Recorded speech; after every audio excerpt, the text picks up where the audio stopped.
राधे राधे महाराज जी।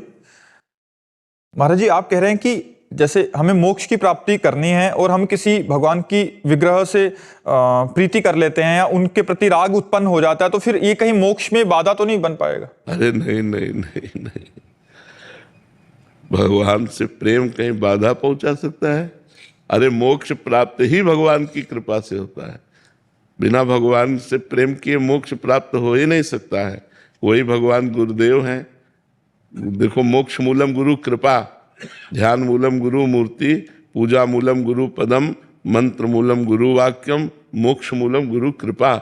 हरि कृपा ही तो मोक्ष प्रदान करती है। तो भगवान से प्रेम, भगवान के विग्रह से, नाम से प्रेम, धाम से प्रेम, यही तो मोक्ष प्रदान करता है। या शुद्ध ब्रह्म ज्ञान हो जाए तो मोक्ष प्राप्त हो, या हरि की कृपा से मोक्ष प्राप्त हो। अगर मोक्ष की अभिलाषा रखकर भगवान का भजन किया जाए तो भगवान मोक्ष प्रदान कर देते हैं।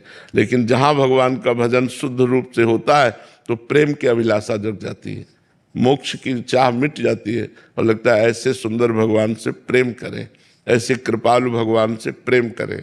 तो फिर हृदय प्रेम की तरह जब बढ़ता है तो फिर मोक्ष मार्ग बंद हो जाता है और वो भगवान के दिव्य धाम में जाकर भगवान के साथ रहता है, भगवान की दिव्य लीलाओं में सम्मिलित हो जाता है।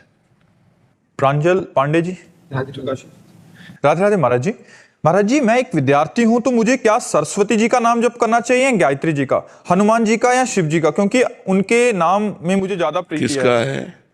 यज्ञोपवीत हो गया है? आप तो गायत्री अनुष्ठान करो, प्रातः काल अर्घ देते हो सूर्य को?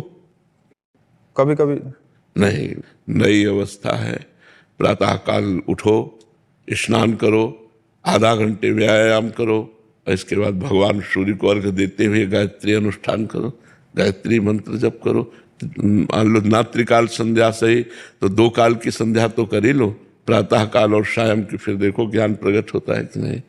नहीं, हाँ, गायत्री जप करो और बीच बीच में नाम जप करो। गायत्री जप पवित्र